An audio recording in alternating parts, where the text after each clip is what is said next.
guys, welcome back. It's Gloria today. We did have a 3 days of rain, even though we did not have a good amount of rain, but it was nice and for the plants to have some moisture.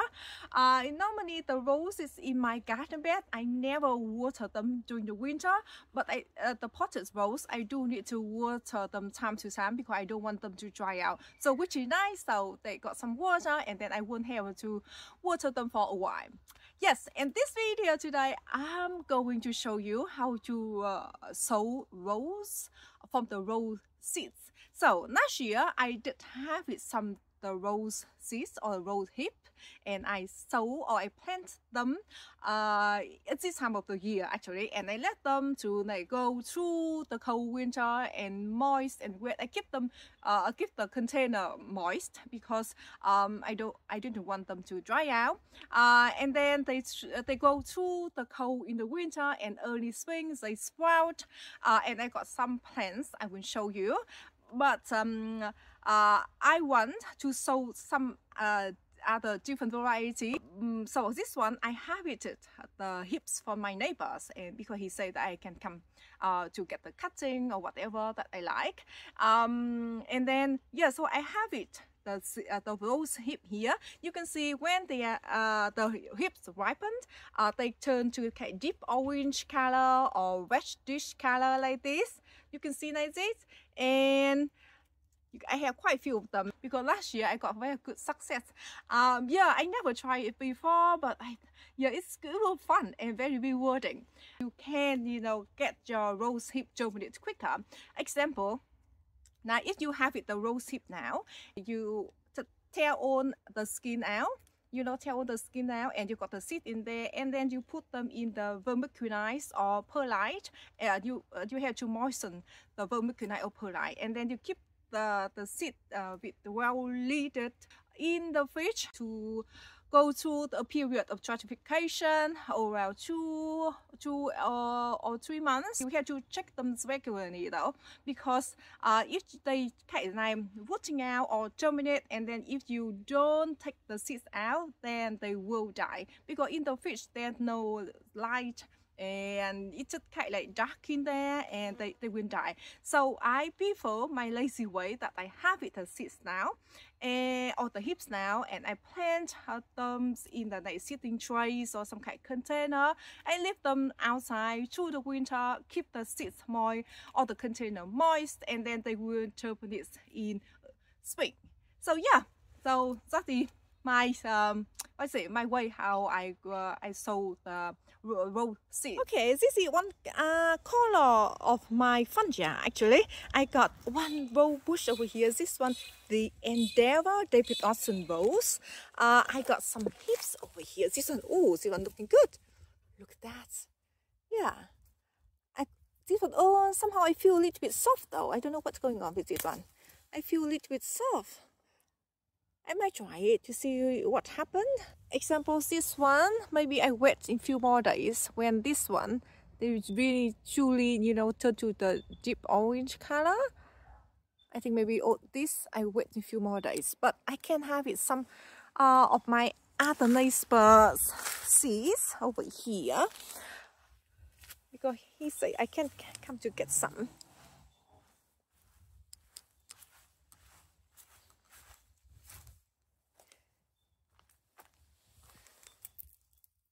Reddish color over here. I'm not sure. Let's try it. Because last year I tried, I think 2 variety, and one variety they sprout, and the other variety they did not sprout. Let's come over here. Oh, this one looking good. Look at that. I have it some. They won't ripen. Looking good.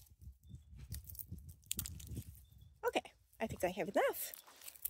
So I got 3 variety of the rose hip in here. And on my website, I got only 1 hips, and this one from the Endeavour David Austin Rose.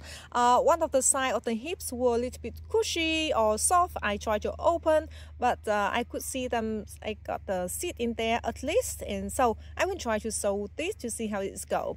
And the other variety is the Thomas Becker. I think this one David Austin Rose as well. Kind like have a bright red color.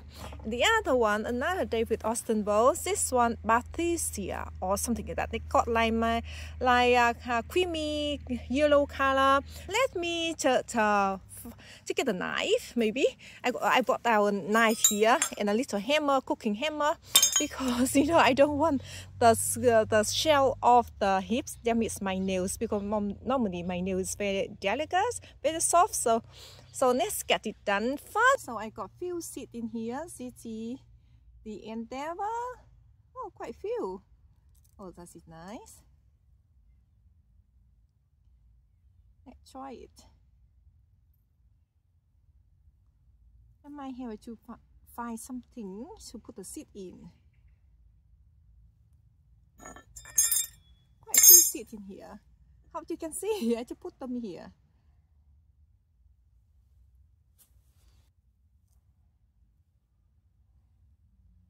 Do you know the ripen of the hips? They got the what is it, the flavor or the fragrance like persimmon.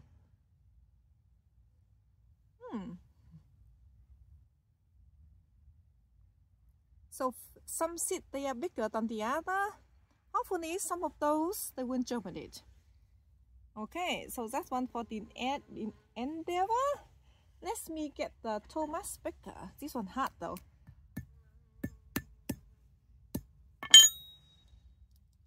Oh, this one I got few seeds in here too.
Over here you can see I got 3 piles of the seeds. I got the Endeavour, Bathisia and Thomas Becker, and I'm going to pour some perlite and potting mix that I mixed together the other day. So I took kind of like not a worm in here actually. So I just pour this in container, and those containers, this one like the nails container that you know we use under the nails, you know, the screws, you know, and then yeah, I just use it like at the seed trays. I like this, I like the depth of it. So that's one done, and this one for the other container.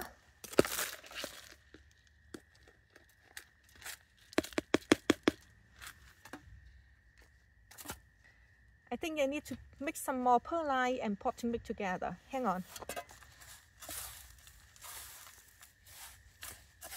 So I add about maybe 40% of perlite and 60% of potting mix.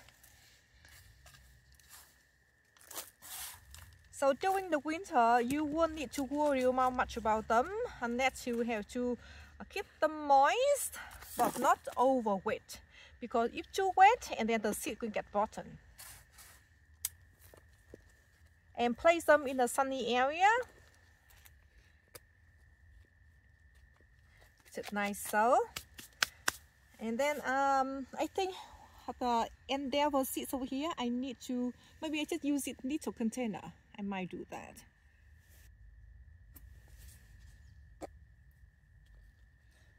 So in late winter, early spring, at that time that you need to keep an eye on the seed trays, because when they germinate, and if you have a snail and snook, they will come to eat the little seasoning. So last spring, I lost few little seasoning because of that mistake.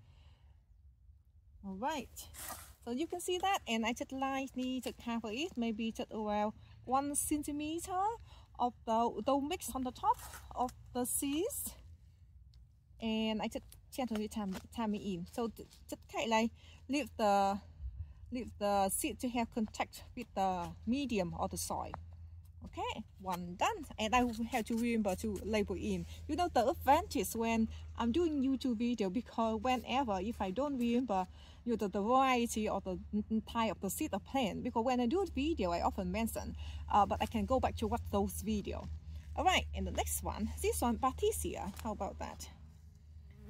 And I try to spread the seeds, you know, on the surface, and not like to piling up each other too much. And you know, not all of them they will germinate, so I just kind of like spread them around.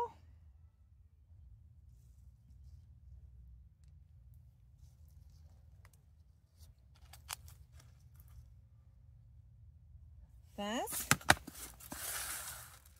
and another top up here.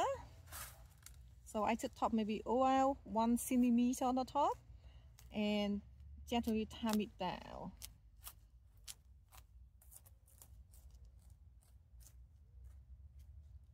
And when they start sprouting up, you need to move them into the area that not too much sun, because in the spring sometimes the sun quite harsh for the little seasoning as well. Because again, I lost some little seasoning because of that mistake. I just left them in the full sun area, and their stem got sunburned. Okay, and here the last pie. This one, Thomas Becker's.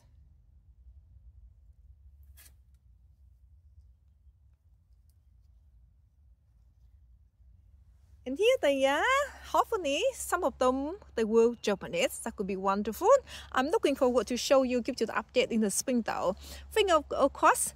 And over here, I want to show you. Oh, by the way, I bring them into the, you know, to the safety area that quite high, and they won't be eaten by the snail or the snook. And I try to keep an eye on them. That won't let them to dry out, because they will germinate if they got cold or a cool temperature, and they got the moisture. So over here, I want to show you some of my rose seasoning that I sold last year. So over here, I got few little plants. I got 4 left actually. I got few more. I did mention to you when they were tiny, they were eaten by the snail and the snook. But also some of them they got sunburned. So I got only 4 left. These seeds that I sold from the seed, you know, the bush, or from the bush is called Bordeaux, that cottage rose. And you can see somehow the bloom look quite similar to Bordeaux. This is the fatal bloom already. I will put the picture on the screen.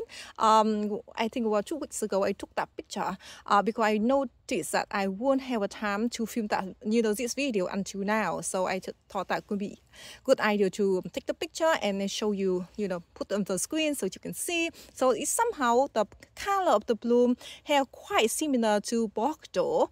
Yeah, and I got maybe a few. No, this one is not the flying bat.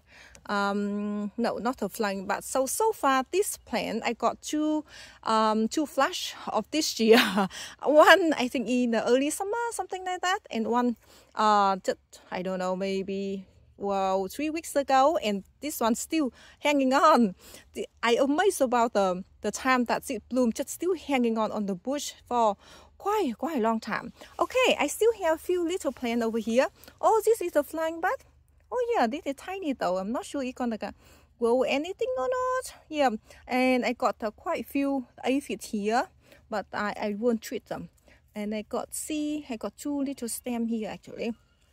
And this one I think the same, and this one is the smallest one, very small, and I repot it anyway. So before I thought that okay, maybe I wouldn't keep them because at the beginning of the season all of them they got powdery mildew. So I thought that maybe to grow them from the seed they don't have a good disease resistance, and yeah, I thought I gonna shoot them out, but at the end I repot them. They were in the container much smaller than this, and after that when I have a time I repot them. So since I repot them, they looking much healthier. And one of this one, it was in the shade most of the day actually in this spot, and after that I noticed it got some powdery mildew. So today I just bring this one into the sunny area. Yeah, so at the beginning of season, all of them they got powdery mildew. I was super sad about that, but looking at them now, they're looking really good. Look at that. And growing rose from seeds doesn't mean that your little seedling in the future they will produce the same features, or example like the number of petals, the amount or the level of the fragrance or the color like the parents' plants. Sometimes we should look as well. And I think if your rose bush stand alone, and I think you can have more chance that they will produce like similar color to the parents or to the to the parents' plant. Yeah, anyway, I think it's just very fun and rewarding. So that is for the video today. I hope that you have a great success about growing rose from seeds, and please share with me if you have any other tips that or other experience you got. I would love to hear from you. Thank you again, and you have a wonderful day. Bye bye.